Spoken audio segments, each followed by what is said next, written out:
This is Zhongye Dao, the second largest of the naturally occurring islands in the Nansha Qundao group in the South China Sea. China claims indisputable sovereignty over it, but the island was occupied by the Philippines in 1971, which Beijing says is illegal. Now tensions are growing around the island. Last week, Manila reportedly claimed the runway upgrade on the island, which they call Pegasa, had been completed as part of the infrastructure development. For Beijing, this is a further attempt from Manila to seize the island by creating a fait accompli. To understand this, let's see what happened in history. Evidence shows the Zhongye Dao was inhabited by Chinese fishermen in the 18th and 19th centuries. In the 1930s, the island was successively occupied by France and Japan. After the end of the World War II, based on international legal documents such as the Cairo Declaration and Potsdam Proclamation, the government of what was then the Republic of China in 1946 restored control of the lost islands in the South China Sea, including Zhongye Dao.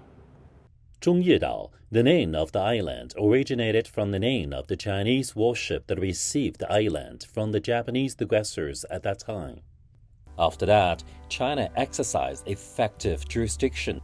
However, in 1971, the Philippines took advantage of the transition of the Taiwan garrison during the typhoon, occupied Zhongye Dao, and has since maintained control over the island with the help of external forces.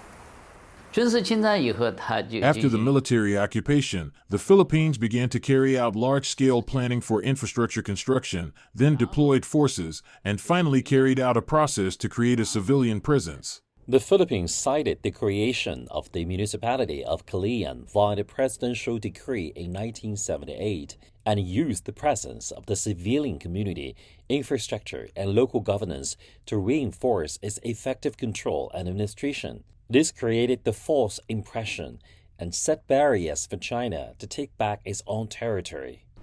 Therefore, it is very easy to see through all the actions taken by the Philippines on the island.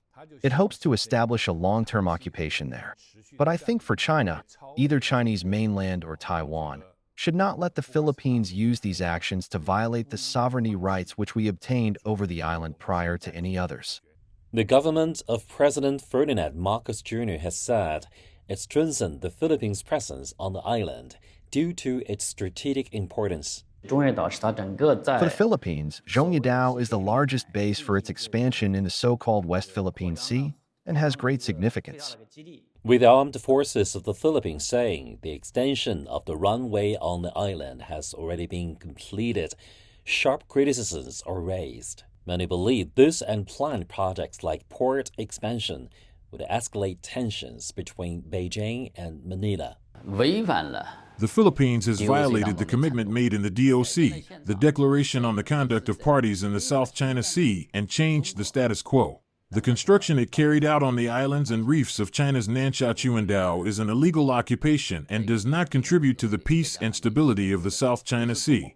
Wu Shizun said the Philippines' tactics, playing the victim and launching smear campaigns will not work, and it is suggested the Philippines should respect historical facts, abide by the DOC, and consistently and truly honor its commitment to handling differences properly through dialogue and consultation.